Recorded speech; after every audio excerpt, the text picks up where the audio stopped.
daawadayaasha qiimaha badan oo waxaa ku soo dhawaataan barnaamijkii dhacdooyinka dunida waxaana ku soo qaadan doonaa talaadadii la soo dhaafay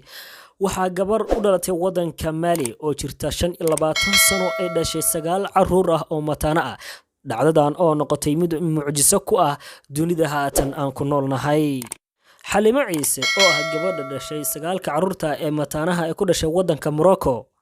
ayaa waxaa la soo sheegay in muddo 2 isbuuc ka hor ay ku xanuunsanaysay wadanka Mali waxay sheegeen dhaqaatiirta u dhalatay wadanka Mali gabadhan inay sido ku dhawaad 7 caruur ah waa sida laga soo xigtay wakaaladda Reuters Xalimo Ciise oo ah gabadha dhashay 9 caruurta ee mataanaha ee ku dhashay wadanka Morocco ayaa u dhalatay wadanka Mali da'deeduna waxay tahay 25 sano jir su'aalaha isweydiinta mudan ayaa waxay tahay waa maxay sababta looga soo qaaday wadanka Mali dhaqaatiirtu waxay soo saareen in gabadhani markii lagu fiiriyo ultrasound-iga inay dhali doonto 7 caruur ah dhaqaatiirta ayaa waxay ka shakeen gabadhani xaaladeeda caafimaad sida caruurta ay ku badbaadi karto ayadana ay ku badbaadi karto ayagoo shaki ka qabay wasaaradda caafimaadka ee wadanka Mali iyo sidoo kale madaxweynaha dalkaasi ayaa wax isla garteen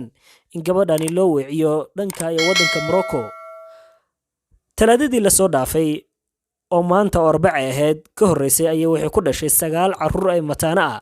dhacdadan oo noqotay dhacdo cajiib ku ah dunida ama si kale hadaan u dhigno dhacdadii ugu yaabka badneed xagga dhalitaanka caruurta ee haweenka daawadaha qiimaha badanow isku day inaad subscribe saaratid channelka Abdullahi Colombo sidoo kalena follow inaad dhahatid page-ka Facebook aan ku leenahay ee Abdullahi Colombo iyo sidoo kale aad saaratid si fast si aad u aragto wax kasta oo meeshan aan soo dhigno daawadaha qiimaha badan oo isku day inaad subscribe saaratid gomboleelkana afuratid si dhacdooyinka dunida ay kugu soo dhacaan markaste